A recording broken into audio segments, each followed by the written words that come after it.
Halo guys, selamat datang di channel kami guys. Gimana kabar kalian? Mudah-mudahan dalam keadaan sehat walafiat ya guys. Yuk, yang lagi rebahan, yang lagi makan, yang lagi nongki-nongki sama teman-temannya sambil dengerin cerita horor dari kami. Selamat mendengarkan guys. Berikut adalah cerita tentang kisah nyata yang melibatkan teror kuntilanak merah yang konon terjadi di sebuah desa terpencil di Jawa Tengah. Cerita ini diceritakan oleh seorang penduduk desa yang mengalami kejadian mistis tersebut. Di sebuah desa kecil bernama Tanjung Merah, terdapat sebuah rumah tua yang sudah lama tak dihuni.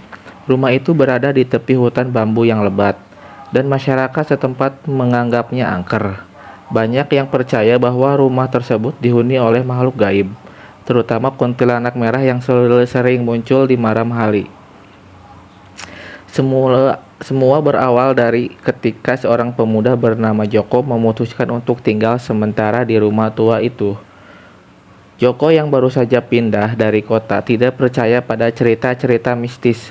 Baginya kisah kuntilanak merah hanyalah mitos untuk menakut-nakuti anak kecil. Dengan percaya diri, ia menempati rumah tersebut sendirian.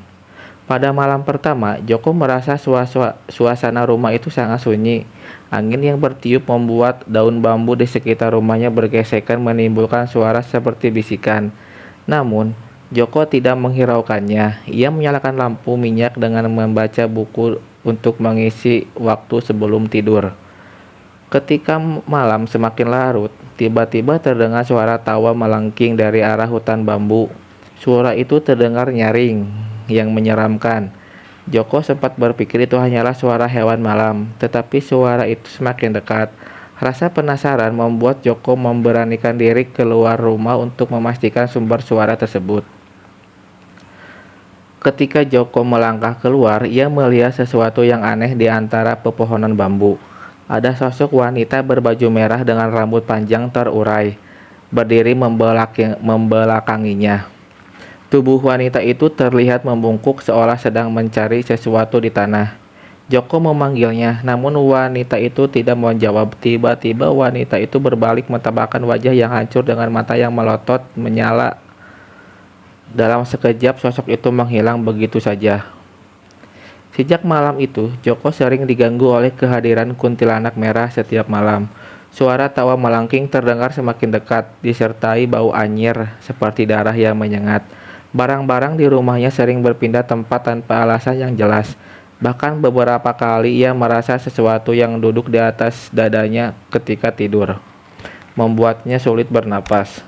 Yang paling mengerikan adalah ketika Joko melihat bayangan kuntilanak merah melayang di langit-langit kamarnya menatap dengan senyuman menyeramkan. Ketika ia bergerak atau berteriak mencoba terasa kaku, tertahan oleh sesuatu yang tak terlihat.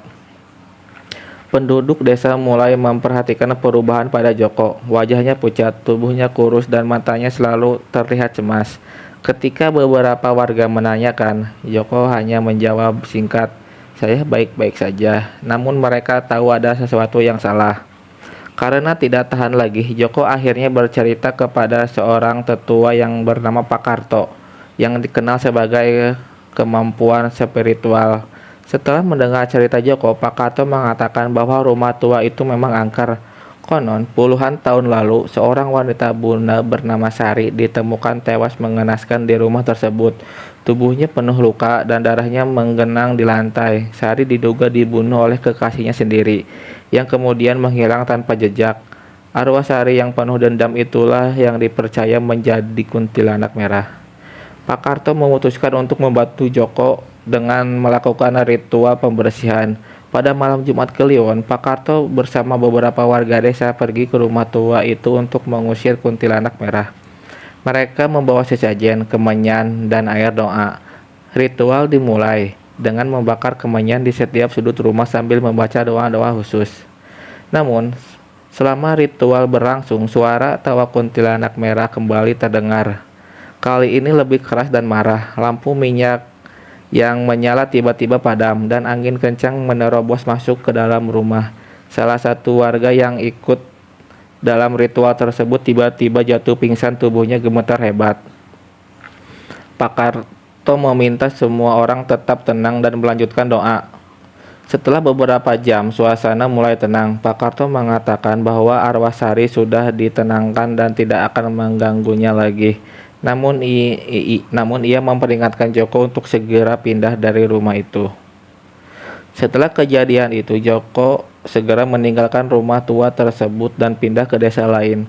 Rumah tua di Tanjung Merah tetap dibiarkan kosong hingga kini. Meski warga desa tidak lagi mendengar suara kuntilanak merah, mereka tetap menghindari rumah itu terutama di malam hari. Sekian cerita dari saya.